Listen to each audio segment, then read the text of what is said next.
हर हर महादेव, जय भोलेनाथ। नमस्कार, मैं साधना पांडे मार्गदर्शन पे आपका स्वागत करती हूँ। दोस्तों, निर्जला एकादशी जैसा कि आप जानते हैं कि सभी जो 24 एकादशियाँ होती हैं उनका पुण्य फल देने वाली होती है। परंतु ध्यान रखिएगा, जो चीज़ जितना बड़ा फल देती है उतना ही इस चीज़ को करने के नियम थोड़े जटिल होते हैं। विशेषकर ब्रह्मवट पुराण और पद्म पुराण में एकादशी के बारे में वर्णन मिलता है।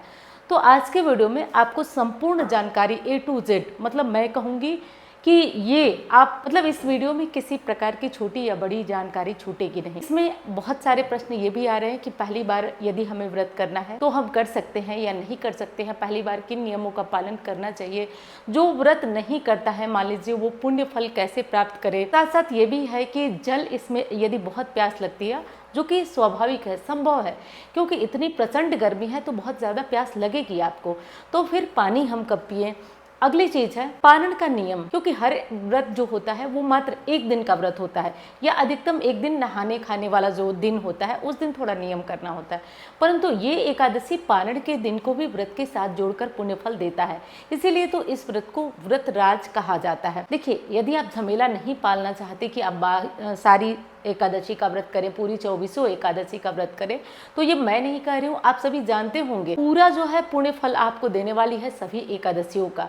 तो इसलिए इस मात्र एक एकादशी का व्रत करके हमें पूरे साल की एकादशी का पुण्य फल प्राप्त होता है। साथ साथ आप ये भी जानेंगे कि यदि जीवन में किसी प्रकार की बहुत बड़ी अड़चन है, विशेष करके धन से लेकर के, तो आज की वीडियो में ऐसा कुछ बताने वाली हूँ जिससे निश्चित तौर पे आपकी परेशानी दूर हो जाएगी। कैसे चीजें बदलती हैं। अभी आपको याद होगा, बड़ा मंगलवार पड़ा था तो मैंने कुछ उस पे हनुमान जी का उपाय बताया था। आपको यहाँ यदि मुझे मिला स्क्रीनशॉट तो मैं दिखा दूंगी कि कैसे चमत्कारी तरीके से वो चीजें फायदा करती हैं। बस जानते हैं आप, जरूरत होती है आपके विश्वास, और यदि आप विश्वास प्रॉपर बना के रखते हैं ना, तो मैं यहाँ पे आपको गारंटी देती हूँ कि वो चीजें आपको मिलेंगी। तो देखिए, वैसे ही दुर्लभ अवसर है निर्जला एकादशी का, तो बिल्कुल अंत तक वीडियो को देखिएगा। इस चीज को समझ पाएंगे कि इस एकादशी पर कौन सा उपाय करना आपके लिए उत्तम होगा। सबसे पहले तो आइए अब आपको एक एक चीज बता देती हूँ। देखिए, एकादशी तिथि शुरू हो रही है 24 तारीख को, 24 तारीख को रात को 10:15 पर, और एकादशी तिथि समाप्त हो रही है 25 तारीख को। पूरे दिन एकादशी रह रही है और रात को 11 कुछ मिनट पर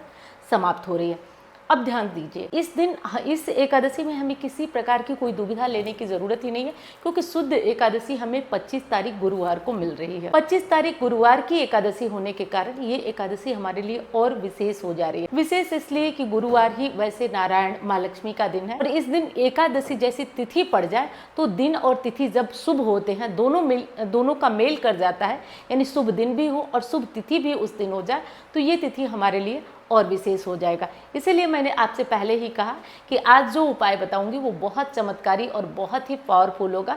बस थोड़ा विश्वास से इस काम को करिएगा, तो ये चीज आपके बिल्कुल स्पष्ट हो गई कि किस दिन आपको अपना व्रत करना है। 25 तारीख गुरुवार को। अब आइए एक दिन पहले क्या क्या करना है वो बताती हूँ।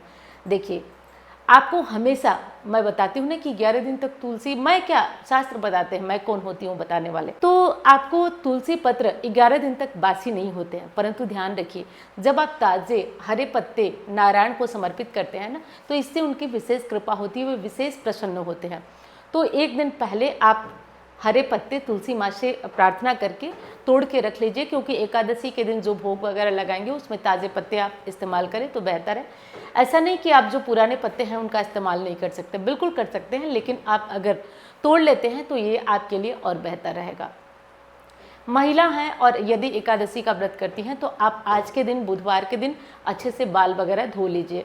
अब देखिए, घर में साफ सफाई का जो भी आपका कार्य हो वो एक दिन पहले ही आप कर लीजिए, क्योंकि ये मैं नहीं कर रही हूँ, ये शास्त्र कह रहे हैं कि आप एकादशी के दिन बहुत सफाई न करें, दातून इत्यादि किसी भी वृक्ष का पत्ता, टहनी, कुछ भी ऐसा न तोड़ें।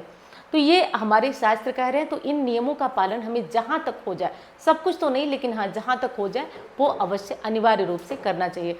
तो एक दिन पहले ये नियम ले लीजिए। एक दिन पहले का एक और नियम है जिसका कि ध्यान रखना चाहिए, काफ़ी लोग इसको निग्लेक्ट कर देते हैं, लेकिन ये बहुत ज़रूरी है ध्यान रखना। एकादशी में जो 10वीं तिथि होती है वो महत्वपूर्ण इसलिए होती है कि आपको जो भोजन होता है शाम का खाना आपका, वो सूर्यास्त होने से पहले खा लेना है। क्यों? मैं कई बार बताती हूँ, फिर भी आपको बता रही हूँ कि देखिए इसमें पहले इसलिए खाना होता है क्योंकि जब हम एकादशी का संकल्प करें तो हमारे पेट में अन्न का कोई भी अंश नहीं होना चाहिए। और ऐसा शास्त्र मानता है, आयुर्वेद सबसे ज़्यादा इस बात की गारंटी लेता है कि सूर्य के साथ ही हमारा पाचन तंत्र धीमा पड़ जाता है। इसलिए माना जाता है कि सूर्यास्त होने से पहले भोजन कर लेंगे तो आपका भोजन अच्छे से पच जाएगा और फिर जब आप संकल्प करेंगे तो आपका संकल्प पूर्ण होगा। तो ठीक है, इस बात का ध्यान आपको रख लेना है। उसके बाद यदि भूख लगती है तो आप जल, फल, चाय, ये सब जो भी आपको पीना हो वो ले लीजिए। अब आइए बात करते हैं अब उस दिन जिस दिन हमारी गुरुवार की एकादशी निर्जला एकादशी है। देखिए अब आपको यहाँ पे ध्यान रखना होगा, बहुत सारे लोग पूछते हैं कि इसमें हम सरगी ले सकते हैं या नहीं।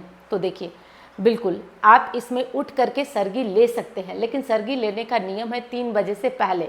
यदि आप कर पाएँ तो 3 बजे से पहले उठकर आप जल ग्रहण कर सकते हैं। सूर्योदय से लिया जाता है, ठीक है, तो 3 बजे से पहले उठकर ले सकते हैं तो ठीक है, नहीं तो फिर आप आराम से अपना रात को ही पानी वगैरह पी के अच्छे से शरीर को थोड़ा सा मतलब ऐसी चीज़ें खाएं जो तरल पदार्थ खाएं, हो सके तो नारियल पानी वगैरह पिएं, खीरा वगैरह जिनमें ज़्यादा पानी रहता है, ताकि शरीर को पानी मिलेगा तो वो शरीर उतना जल्दी परेशान आपको नहीं करेगा।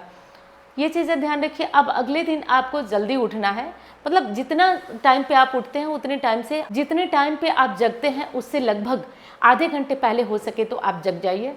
और जगने के बाद आधे घंटे पहले जग जाइए। और जगने के बाद अब आपको क्या करना है कि आप आधे घंटे पहले लगभग जग जाइए। जगने के बाद आप अपना जो भी दैनिक कर्म होता है वो कर लीजिए और भगवान की विधिवत पूजा करिए। देखिए पूजा में कुछ खास नहीं करना है, बस भगवान का विग्रह है, लड्डू गोपाल जी, शालिग्राम जी या फोटो है तो पानी से पोंछ दीजिए कपड़े से, और नहीं तो भगवान का विग्रह है तो थोड़ा दूध, दही, घी, शक्कर शहद से स्नान करा दीजिए और केले का भोग लगाइए। लेकिन केला खाना नहीं है।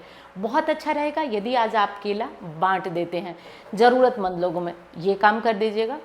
उसके बाद अब आपको क्या करना है कि बस भगवान की तुलसी की जो लकड़ी होती है उससे भगवान की आरती कर दीजिएगा। मैंने बहुत सारी वीडियो में बताया, इतना करके आपका पूजा हो गया। बाकी दान वगैरह तो आप जानते हैं कि फल का, दूध का, सबका कर सकते हैं, अन्न छोड़, ये सारा दान आपका हो गया।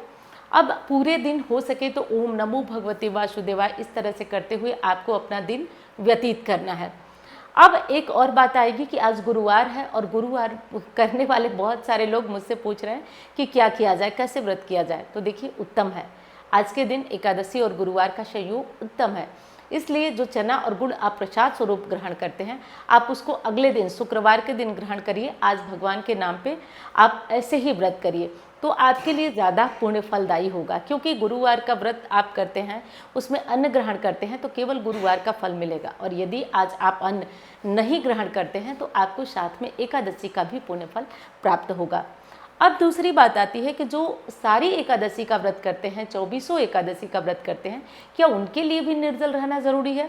तो बिल्कुल नहीं, ज़रूरी नहीं है। उनके लिए ज़रूरी है जो अपने शरीर की क्षमता जानते हैं, जो कर सकते हैं, उनके लिए निर्जल व्रत करना जरूरी है। नहीं तो कोई ज़रूरी नहीं है कि आप निर्जल व्रत करें। आप बिल्कुल इस व्रत को आराम से जल और फल के साथ जैसे पहले करते आए हैं वैसे कर सकते हैं। अब बारी आती है कि जो पहली बार व्रत करना चाहते हैं वो कर सकते हैं या नहीं। तो देखिए संभव हो तो आप इस व्रत को पहली बार तो न उठाएं।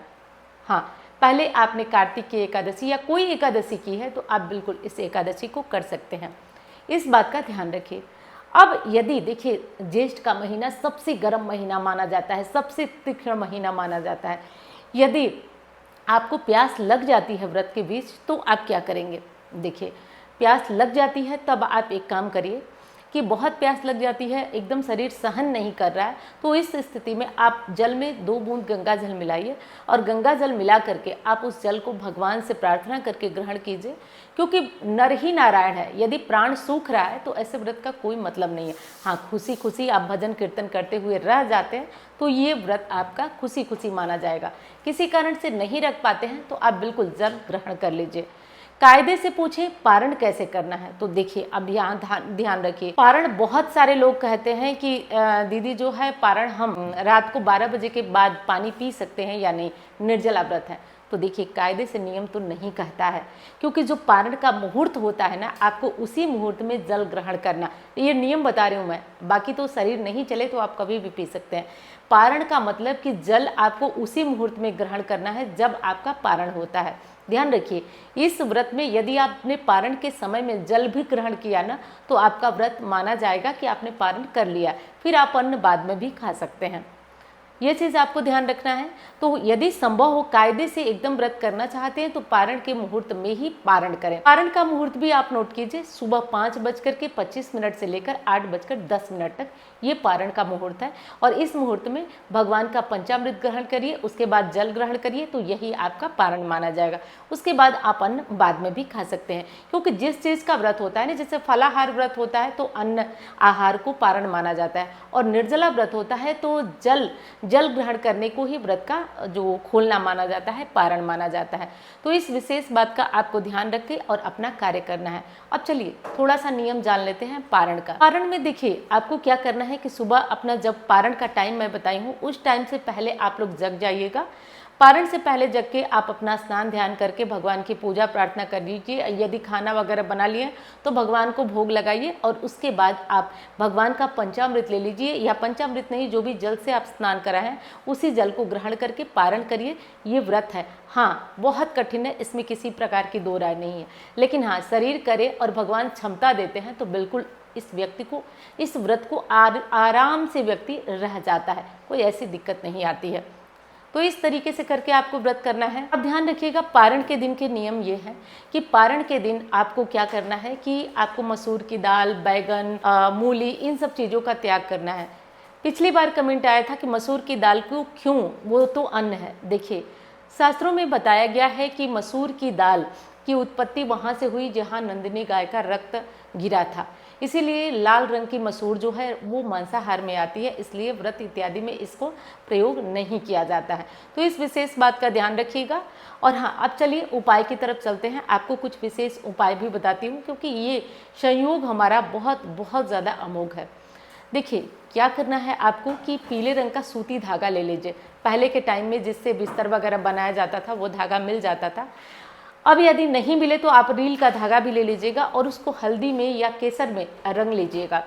रंग के पहले सबसे पहले पीपल वृक्ष के पास जाना है, वहाँ जल वगैरह चढ़ा करके भोग वगैरह लगाकर आप अपनी मनोकामना सोचते हुए इसी पीले धागे से आपको 7 बार वहाँ पे परिक्रमा करना है अपनी मनोकामना सोचते हुए, और जो बचा हुआ धागा है पीपल में लपेट के चले आना है। भगवान ने चाहा तो मात्र 40 दिन में आपकी मनोकामना पूर्ण होगी, मात्र 40 दिन में। और जो भी चीज़ें मैं बताती हूँ ना, आपको लगता होगा कि मैं यूं ही बताती हूँ, मैं दावे के साथ कहती हूँ कि आप कर लीजिए, 40 दिन में आप चमत्कार स्वयं देखेंगे। यदि मनोकामना सच्ची होगी, कोई ऐसी बुरी नहीं होगी, तो ज़रूर भगवान आपकी पूर्ण करेंगे।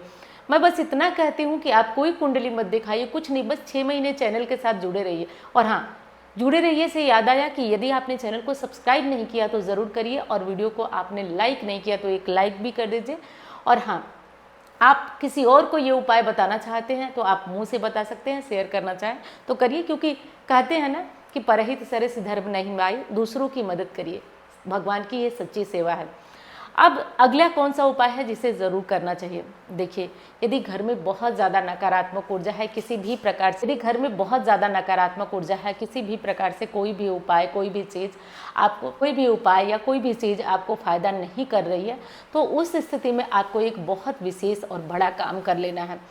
आज के दिन आपको क्या करना है कि अपने घर के मेन डोर पर काले कपड़े में बांधकर फिटकरी को अवश्य घर के मेन डोर पे लटकाना है, और हो सके तो हर अमावस्या, क्योंकि आज ऐसे संयोग बने हैं। वीडियो लंबी होगी इसलिए बहुत चर्चा नहीं करूँ, बस कर लीजिएगा, आपको फ़ायदा निश्चित मिलेगा, निश्चित मिलेगा। क्योंकि कोई भी परिवार का सदस्य बीमार है, अनावश्यक बहुत सारे खर्चे होते जा रहे हैं, तो आप ये कार्य करिएगा, आपको बहुत ज़्यादा इसमें आनंद की प्राप्ति होगी।